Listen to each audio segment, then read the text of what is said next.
Let's get a little NFL, John. So here's what I'm thinking is going on, and you tell me if this is so far out there, because not very many people are talking about this. But the draft, of course, everybody's talking about the draft because it's a big deal. We've had the pro days, we've had the combines, we know all these players that some of us never even knew who they were. Now we know everything about them, right? So Cam Ward's your first pick in the draft. That's pretty much a lock for everybody to go to Tennessee. What if, and if I'm the GM, John, I would consider this what if.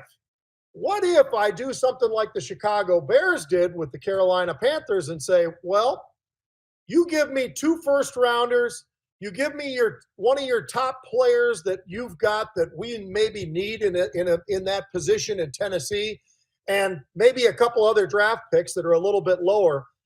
I kind of think if I'm Tennessee, if I'm the general manager, you know what? I not only listen, I'm very much listening very closely to what they're willing to give up to get him.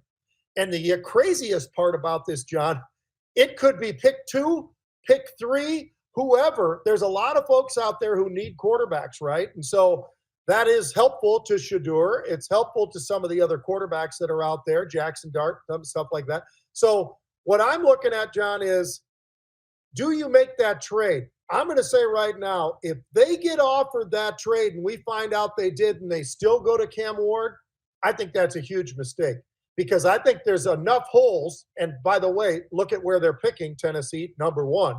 There's enough holes in that team right now that need filling, that it's not just a quarterback. They need a quarterback. They don't have a quarterback.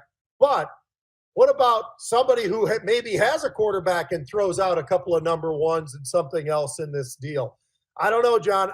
I would be so tempted to make that deal, and it always seems to work for the team that gets all the players and that. It's the team that traded for the 1, Carolina Panthers, and all of a sudden you've got a quarterback that's circling the drain, right? I mean, they have been struggling now for a couple of years with him.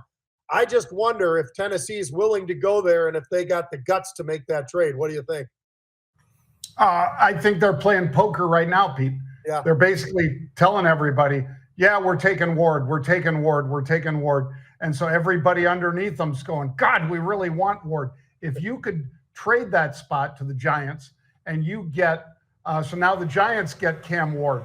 Well, what do you end up with? Well, maybe you get Jackson Dart. Maybe you get Shedeur Sanders. Maybe you get a couple other guys, like you said, either a player from their roster, or maybe you get a number 1 and a number 2 this year, Pete, and a number 1 next year for trading down 2 spots or something like that. You're dumb if you don't take that trade. So they're playing smart. They're keeping their cards close, and they're trying to figure out, okay, I'm taking him. I'm taking Cam Ward. You guys want him? I don't think I'd trade. And then they have to offer you a lot more. Just like, apparently, Pete, you and I'd love to play poker with David Tepper because he went for that bluff, and that was a bad bet by David Tepper. Bad bet. Bad bet. He's a great guy in the stock market, not so much in the sports world. That's the way I'd frame that one, John. Take a look at why NIL has been killing the mid-majors in the NCAA basketball tournament. The Sweet 16 is 7 SEC teams. Let me say 7. this clearly. Greg Sankey, the commissioner of the SEC, deserves immense credit. The SEC setting an all-time record for the most Sweet 16 teams that any conference has ever had. 7 of them advanced to the Sweet 16, more than were seeded to advance to the Sweet 16, which is consequential as well. 4 from the Big 10, 4 from the Big 12, 1 from the ACC. Of course, the ACC team, Duke, which is the overall favorite to win the tournament. What are we learning here? Basically, NIL this guy's killed mid-majors. Everybody with money to spend brings in the biggest, best audience out there of basketball talent. You're making $500,000 a year, $1 million, $2 million a year, and the mid-majors can't compete. So they bring out a player that has a good freshman or sophomore year. As soon as that player establishes a high level of performance, the mid-major dollars aren't there, they're going to go to a really good team. I was reading the Wall Street Journal this morning, 7 of the 15 All-American basketball players this year started their performance at a mid-major school and were then elevated. Mark Sears, good example, started at Ohio. You have Chaz Lanier. Last year you had Dalton Knecht come from Northern Colorado, I think it was. This year you had Chaz Lanier. Where did he come from? Like Florida, I don't even know, North Florida, I think was where Chaz Lanier You don't even know where they come from. You are getting elite level basketball talent coming in from the mid majors and going straight in to the majors.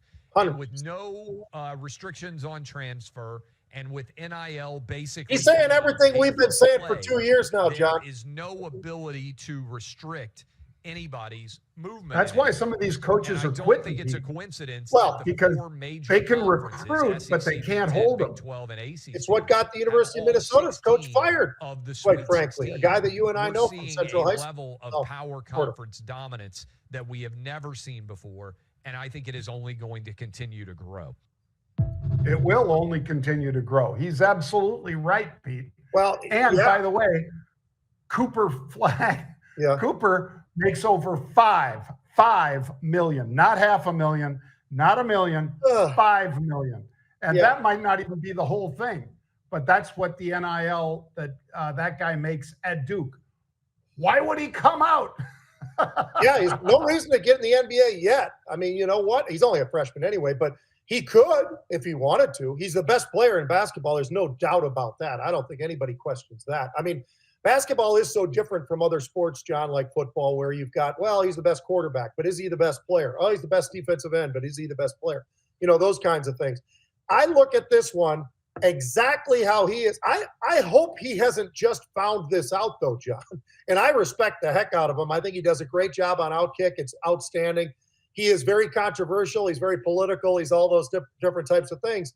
But he is a sports guy. And I have said since day one, you can go back because I've got it on radio and you and I here. I said, NIL, they have to figure out how do you do some form of a cap. And why everybody's like, well, why would you cap it out? Why does it have to have a cap? I'll tell you why it has to have a cap. Because there are schools out there who have better donors, SEC being one of them. By the way, are you noticing what I'm noticing, which is the schools and the conferences that used to be probably some of the dirtiest paying players before you could pay players are the big winners in this whole thing, right? I mean, I'm not, this is not me just venting about it. It's just factual. I mean, who were the teams, John, back in the day? Well, it was Oklahoma, it was Texas A&M, it was Florida, it was Miami, and all these schools. Yep. Well, who has the most NIL right now, right? I mean, look around. Mm-hmm. Who's got the NIL? Well, Georgia does, Alabama does. I mean, who's got this big Ohio State, Michigan? Oh, by the way, Michigan happens to be in the Sweet 16. They've won a national championship just a little over a year ago as well in football and blah, blah, blah. Let me say this. This whole thing with NIL, he's a 100% right. But like I said, I hope he didn't this light just went off. But nonetheless, you get, 12 schools out of the SEC got into the tournament. And now you've got 7 left in the Sweet 16. That's pretty damn impressive, John. And like he said, and I was putting this together earlier today. I had no idea he was going to do this, but you got 4 from the Big 10. You got 4 from the Big 12. Oh, you got probably the best of all of them out of the ACC. 1, which is Duke, of course. And as you said, they got a player getting $5 million. I wonder how he decided to go to Duke. Was it because it was, that beautiful of a place? And it is. It's a beautiful place to be. It's a hell of a basketball school. So I could say all of those are great reasons. But I'll tell you, John, they have got to figure out how to do this. So here, with all that being said, who do you think wins this thing? I'm going to tell you right now. Cooper Flagg, with his health being good right now, I don't think anybody touches him. Matter of fact, I have a feeling that they blow through this whole thing and actually get to the finals and blow it up, and people might even turn it off in the second half because I think they run off whoever it is, Houston, whoever it is that wins. But I will give the NCAA credit. Look how many number ones are there, John. You've got Florida, you got Houston, you got Auburn, you got Duke. They're all still there. There are a couple of long shots in there. Arkansas is one of them. The only other one, not really all that long a shot, but BYU, 6th ranked. But, when you really look at it, they really got this pretty right, I'd say. Yeah, I think they did, Pete. But I think it's exciting for fans that the teams are so different every year. Yeah. So different. Now, is it tougher for fans? Yeah, because you don't know who the players are at the beginning of the year in many cases. Mm-hmm. But anyway, let's talk a little. I think you're right. I think it's going to be Duke, Pete. And I'm also thinking, Pete, that they go from like a 27% chance out of the Sweet 16. They get to the Elite 8. It's going to be getting close to 50% at that point. So people that trade these bets might not be doing so bad if they pick one up now.